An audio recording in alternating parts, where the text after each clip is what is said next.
আজকে father day, অর্থাৎ পিতৃদিবস, মানে বাবা দিবস। বাবা মানেই বটগাছ, বাবা মানেই সব দুঃখের ত্রাণকর্তা, বাবা মানেই সুখেরও ত্রাণকর্তা। বাবা মানে আরও কত কি মানে হয়। বাবা মানে বাবার মতো বাবা মা, এর সঙ্গে মাকে না জড়ালেও হয় না। বাবা মা না থাকলে মানে আর কেউই নেই, পৃথিবীতে আর কেউ থাকে না।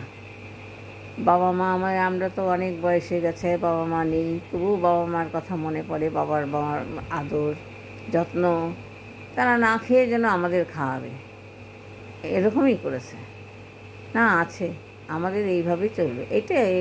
মা বলতেন এইভাবে আমাদের সেইটা এই মাসে না কিনলেও চলবে। বাবা বলতেন ওর বইটা আজকে কিনতে হবে, কী করে কিনি, আমারও জুতো কিনতে হবে। কিন্তু বাবা সেই জুতোতে পিন লাগিয়ে আমাদের জন্য বই কিনে এনেছেন, আমাদের পিছনে অনেক করেছেন।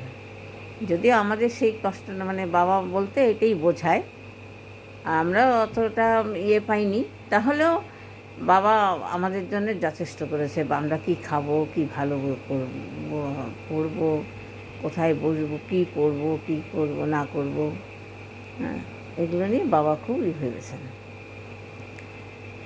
আমার বাবা তো পুলিশ অফিসার ছিলেন, একটু রাগী ছিলেন, কিন্তু মনটা খুব নরম ছিল।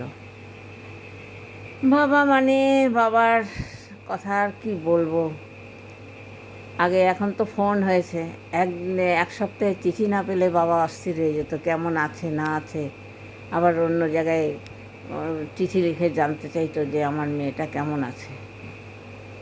আমি সব থেকে দূরে পড়েছিলাম, কিন্তু সব মেয়ের জন্যই আমরা 5-6 ভাই বোন, 1 ভাই 5 বোন, আমাদের কোনো দিন অবহেলা করেনি। বাবা মানেই তাই, বাবা মা মানেই তাই। মেয়ে কি ছেলে, মেয়ে বেশি হলে সবাই অবহেলা করে, আমাদের কিন্তু কোনো দিনও অবহেলা করেনি।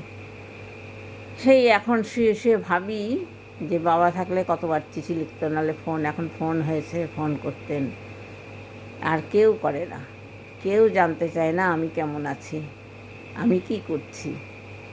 বাবা যতদিন ছিল, 1 সপ্তাহ চিঠি না পেলেই বাবার অস্থির হয়ে যেতেন, যে কী আছে, কী জানি কী রকম আছে আমার মেয়েটা। সে অন্যের কাছে চিঠি দিয়ে আবার জানতে চাইতেন। এই হচ্ছে বাবা। আর কি বলবো, বাবার কথা আরও ফুরাবে না, শেষ হবে না। একটা ইতিহাস, এগুলো একটা ইতিহাস।